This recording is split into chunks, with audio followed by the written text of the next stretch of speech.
Jigal, tu es l'âme de Giza for Humanity.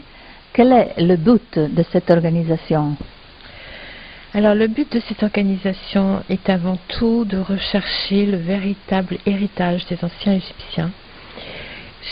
Cet héritage des anciens Égyptiens n'a pas encore été véritablement trouvé, car au jour d'aujourd'hui, on ne peut que s'appuyer sur les recherches d'une archéologie officielle qui nous donne que des rapports sur des monuments retrouvés, sur des documents retrouvés, mais on n'a pas une véritable vision d'ensemble et surtout une recherche approfondie du sens de tout ce que nous ont légué les anciens Égyptiens depuis la très haute antiquité.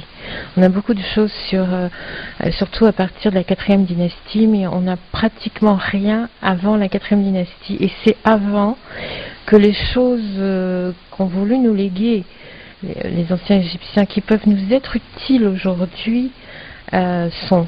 Donc il est très important de mener une recherche de vue d'ensemble et de retrouver ce qu'ont voulu nous léguer les anciens Égyptiens pour nous aujourd'hui.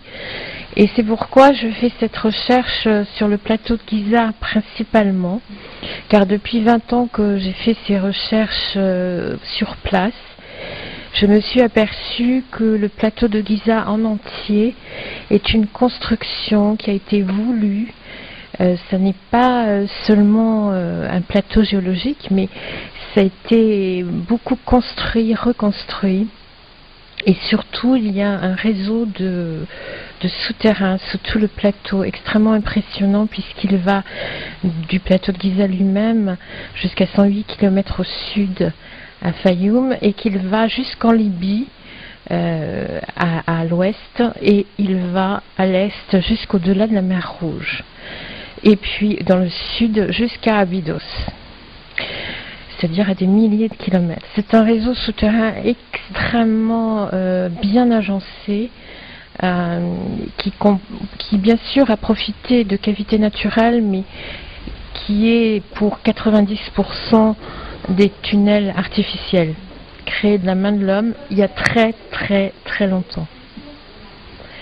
Donc toutes ces structures et ces infrastructures ont une raison d'être, ont eu une raison d'être à plusieurs reprises dans le passé. Et ce passé nous amène au déluge et avant le déluge et avant les déluges.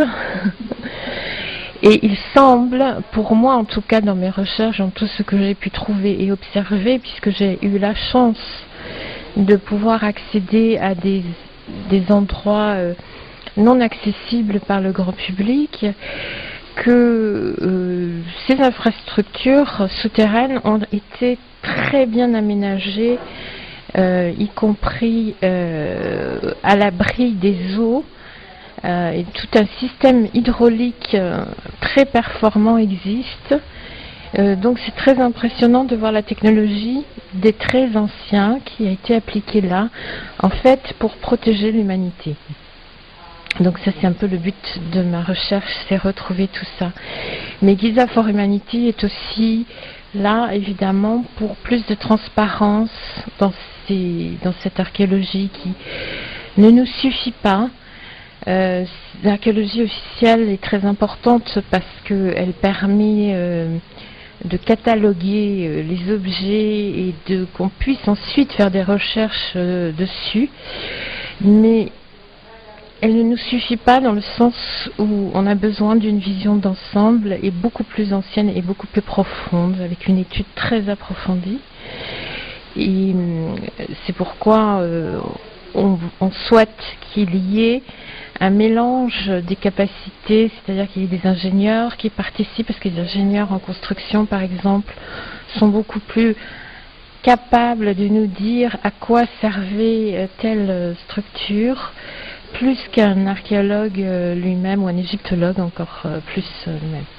Donc on recherche l'interdisciplinarité dans les recherches et surtout aussi nous souhaitons donner grande part à la recherche sur l'héritage oral, c'est-à-dire que les gens qui habitent encore dans les lieux ou pas très loin dans le désert, qui sont des gens très simples, eux ont un héritage oral, ancestral, et ils savent à quoi servaient les choses, et ils ne disent rien parce que l'archéologie officielle pense que tel monument est pour tel objet, alors que eux, dont on leur a appris depuis la petite enfance qu'ils servaient tout à fait à autre chose. Et donc cet héritage-là, pour nous, est primordial et très important, et effectivement, en tout cas pour moi, pour mes recherches, il me permet de retrouver des choses très importantes. Merci, Gigal.